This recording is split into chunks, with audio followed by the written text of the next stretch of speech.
dito mo makikita yung flow ng kasalanan. Hanggang ngayon, kasalanan pa rin ang dinidil natin. Ang problema pa rin ng tao is kasalanan. The root cause of everything is because of sin. And that sin did not come from God. That sin originated in the angelic world or the spiritual world. Okay. Sa Ezekiel, ito, alam mo, pag nagsusulat noon yung mga prophet, while they are writing, for example, to the king of Tyre, sabi niya, ikaw, buko-luko ka, ito yung mga ginagawa mo, yabang-yabang mo. Okay? But and yet, nagkakaroon ng dalawang meaning. There comes to have double meaning sa sinasabi niya. Because while he is referring to the king of Tyre, he is also referring to Satan himself. Ganun ang niya, ang pag-word niya. That's why we will read this together. From verse 12 begin. You were the signet of perfection, full of wisdom and perfect in beauty. You were in Eden, the garden of God. Every precious stone was your covering, sardius, topaz, and diamond, beryl, onyx, and jasper, sapphire, emerald, and carbuncle. And crafted in gold were your settings and your engravings. On the day that you were created, they were prepared. You were anointed guardian cherub. I placed you. You were on the holy mountain of God. In the midst of the stones of fire you walked. You were blameless in your ways from the day you were created, till the righteousness was found in you. So from this side, makita mo sa Ezekiel 28, kung anong klase yung ginawa ng Panginoon. Yung si Satan mismo, si Lucifer, kita mo kung gaano kaganda. Ang nilalagay ng mga words are mga precious stones na kumikislap, na iba-iba yung kulay. Naalala ko tuloy si Joseph. Joseph, ano yung damit niya? The robe with many colors. So parang yun yung binigay sa kanya. And he was so proud. Joseph was so proud about his dress. So pinagyayabang niya. Tuloy, niyari siya ng mga kapatid niya. Okay? So kasi kayabangan simula sa kayabangan yung mga kaguluhan. And not only the original time, during sa time ni Adam and Eve, not only in the past, but even today, even sa ating simbahan, ganun din. Palagi, ang pinanggagalingan ng problema ay pride. Kasi bawat isa proud. So, pansarili lahat. So, ito yung nagiging problema natin. And makikita natin yung sinasabi ni Ezekiel. Sabi niya, Satan was created blameless. Blameless. And yet, unrighteousness was found in him. So, nagkaroon ng pagtutubo doon sa puso ni Satan at nagsimula yung origin of sin. Doon ang galing yung kasalanan. Again, in Ezekiel 14, again, ito yung sinasabi ko. He is referring to somebody else, but he was actually double meaning. Ang nire-refer niya is ang devil. Okay? So we read again in verse 12 to 14. Ready? Begin. How you are fallen from heaven, O day star, son of dawn. How you are cut down to the ground, you who laid the nations low. You said in your heart, I will ascend to heaven, above the stars of God. I will set my throne on high. I will sit on the mountain assembly, in the far reaches of the north. I will stand above the heights of the clouds. I will make myself like the Most High. So, yung key word dito is, I will make myself like the Most High. Di ba ganun tayo lahat? Individually, before we became Christians, king tayo ng sarili natin. We decide for ourselves. Ang sabi nga, we are the captains of our soul, ano pa yung isa, no? Yung kasama niya, captain of our soul and master of my faith. So, kasama dun yung yung proud ka, bahala ako. Di ba ganun yon? Yung may mga kilala tayo, or tayo mismo siguro, naghihirap tayo, tapos ayaw natin magpatulong, ayaw natin magpalimos, ayaw natin magpapansin na naghihirap tayo. Kasi anong nasabi natin? Pride. Ito na lang yung akin. Wala na akong kayamanan. I have nothing except for my pride. Ba, alam mo yan. May mga kapatid kayo, may mga kamag-anak kayo na yayabang. Kasi yun na lang yung kanila yung kayabangan nila. Ayaw nilang magpakumbaba sa iyo. In a similar manner, ito yung key, nakikita natin yung pride. In the life of the Lord Jesus Christ, yung away nila palagi ng Pharisee, yung issue na yun, yung pride. Yung mga Pharisees talagang hindi magpapakumbaba, lalo na kay Rabbi Jesus. Sino ba yan naman? Taga Galilea yan. Ni walang pinag-aralan na formal education. So talagang hindi sila magpapakumbaba. So in this way, makikita natin kung anong klaseng mentality meron si Satan, na gusto niya talagang pantay sa Diyos. When you read Genesis chapter 3, makikita mo yung rason bakit kinain nila yung knowledge of good and evil. Nakita natin kung ano yung rason na yun. Because they want to be what? To be like God. They want to be like God. Pero, hindi nila naintindihan na they have already the likeness and appearance and image of God. Pero hindi lang yung ganong level. Gusto nila talagang aangat sila on the level of God. So, talagang mahirap tingnan. Again, makikita natin that God did not create evil. Hindi Diyos ang may gawa na kasalanan. Klaro kasi yung character ng Panginoon, kung sino siya. Sa Deuteronomy chapter 32 verse 4, basahin natin. Ready, begin. The rock, his work is perfect, for all his ways are justice. A God of faithfulness and without iniquity, just and upright is he. So ito consistently sinasabi sa Bible, he is just, he is upright, he is without iniquity, he is perfect, he has always justice.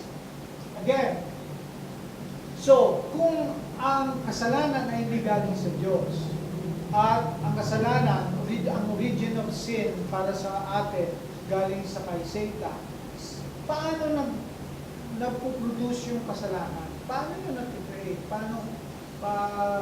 Paano siya na-iimbento? So, ganito yung terms ng James. Pagsasabi ni James, kung paano nagsisimula yung kasalanan. Basahin natin, ready, begin. But each person is tempted and he is lured and enticed by his own desire. And then desire, when it has conceived, gives birth to sin. And sin, when it is fully grown, brings forth death. So, nagsisimula pala siya sa desire. So, lahat ng kasalanan, nagsisimula sa desire. So, whether sa murder, whether sa adultery, whether sa pagnanakaw, lahat ng mga yan, kung titingnan mo, yung root cause niya ay desire. Desire of something na wala sa iyo. In fact, ang number 10 sa 10 Commandments, doon na encapsulate yung concept ng desire. Anong sabi nga? Thou shalt not covet.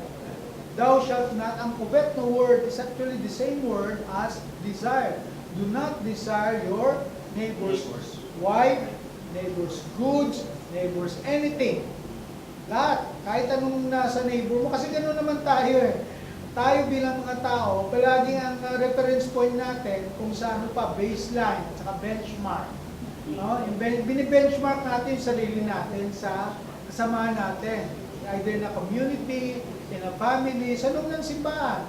Kaya magkita mo, bago na naman yung Galaxy Note 4 ni Brother Ben.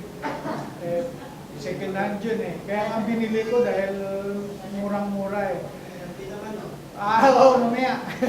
So, ganon. So, gusto ko rin yun. Gusto ko rin yun. Kahit hindi natin kaya, gusto pa rin natin yun. So, sa asawa naman, may asawa ka, may mas maganda dyan. Naku, mas maganda. Sana, sayang. Yun sana yung asawa ko. Ganun talaga sa asawa ko. So, once you starting doing that, ito na yun. Then desire, when it has conceived, gives birth to sin. Doon na yung nagsisimula yung kasalanan. So yung desire, kailangan ano yan, simula pa lang yung pag-desire, dapat ang automatic na pangtapat mo dyan is contentment. You should be contented. Whatever you have, be contented with it. Diba? Sa version nakikita yung contentment. So bali talagang be contented. Yun yung yun yung panlaban natin when it comes to sin. Kung si Adam and Eve, kung si Eve, dumakita niya, kung kontento na siya, hindi, i-refer ko na lang sa Panginoon yan. Nung niluloko siya ng demonyo. Bakit gawin mo, kainin mo, mas magagagaling ka dyan. Ay, kung sinabi niya sana, ay, wag, i-refer ko na lang kay boss. Siya kasi nakakaalam kung ano mabuti sa akin. So, kung kinat-off niya kasi, kailan tinitigan niya eh. Tinitigan niya na mabuti yung yung fruit. Tapos sabi niya, masarap. Diba? If you read Genesis chapter 3, tinignan niya. And then he had the desire. He desired for it because it looks sweet or masarap. Masarap kainin. So, yun yung naging simula ng kanyang kasalanan.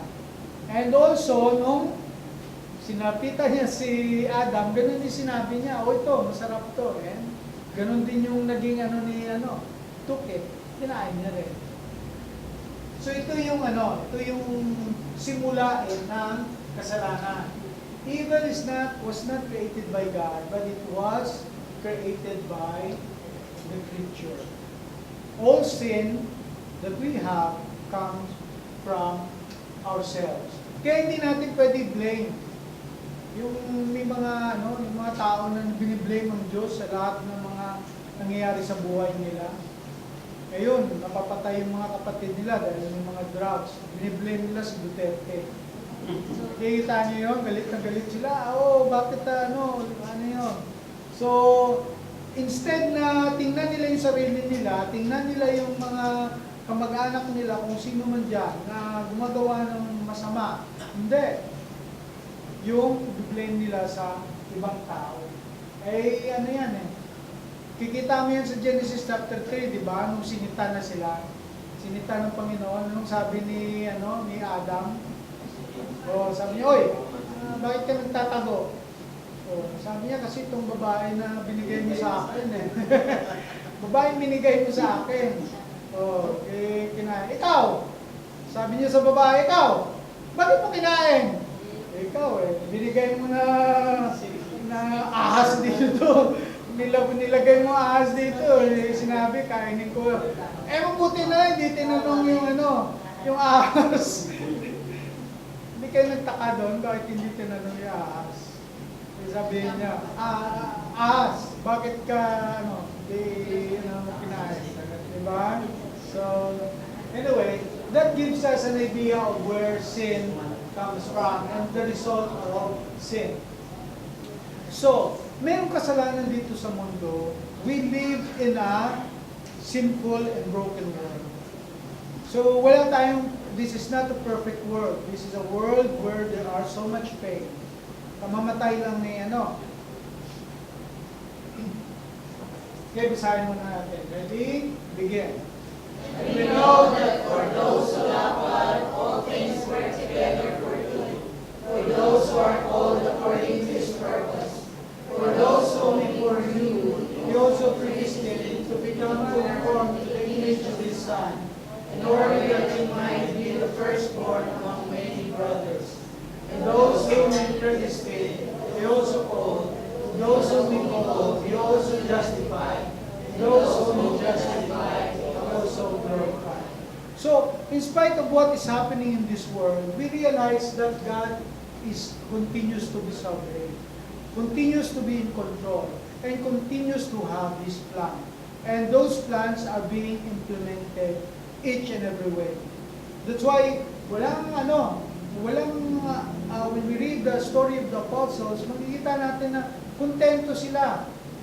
Kontento. Kahit anong nangyayari, anong nangyayari sa buhay nila, they are very contented. They are contented in plenty, they are contented in less or in few. So, kailangan ganun tayo. Ang kailangan, magkikita natin ito. Nandito tayo sa proseso. We call this redemptive history, the history of salvation. So tayo na tinawag ng Panginoon, na niligtas ng Panginoon through justification. Eventually, ang hope natin, yung sinasabi kanina ni Pastor Dale, the hope is the coming of the Lord Jesus Christ. Bakit ano yung kasama doon? Kasama doon is the resurrection. Is our resurrection and the giving of the glorified body. Itong glorified na to will be glorified. Kasama sa glorification is the glorified body. Ano ibig sabihin ng glorified body?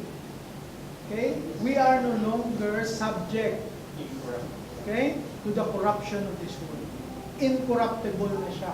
So ito na yung hinahanap natin. This is the original plan of God doon sa kay Adam and Eve. So binalik tayo from the paradise lost, binalik tayo paradise regained. Ito yung magiging goal. Ito yung palaging tingnan natin.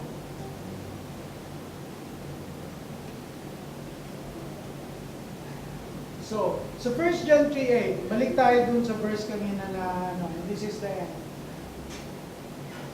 Ano ba yung purpose ni Jesus Christ? Bakit nandito siya? So 1 John 3:8, basahin natin. Ready?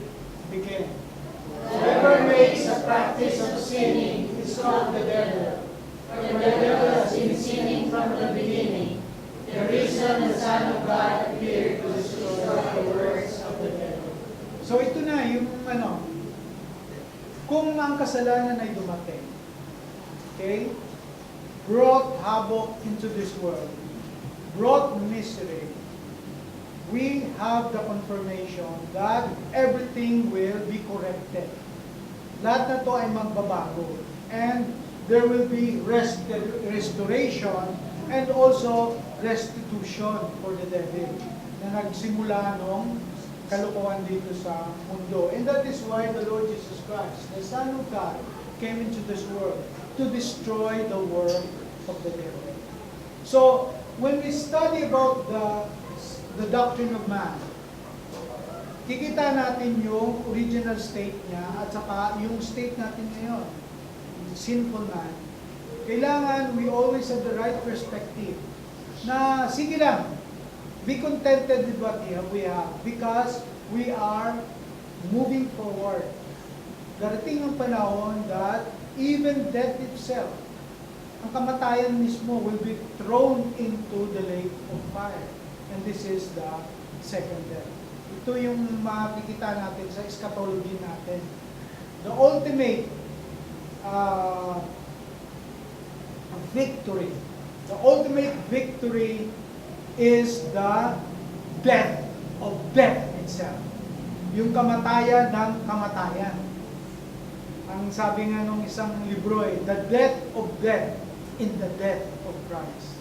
Dahil si Kristo namatay, ang kamatayan mismo ay namatay kasama dun sa kanyang kamatayan. Okay? So pray muna tayo bago question and answer.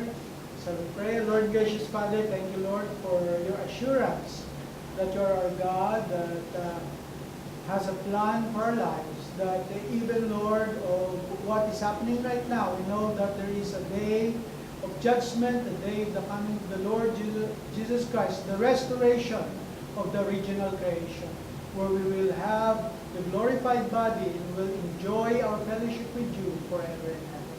Thank you, Lord, for your assurance and hope. For we pray all these things in Jesus' name. Amen. Okay?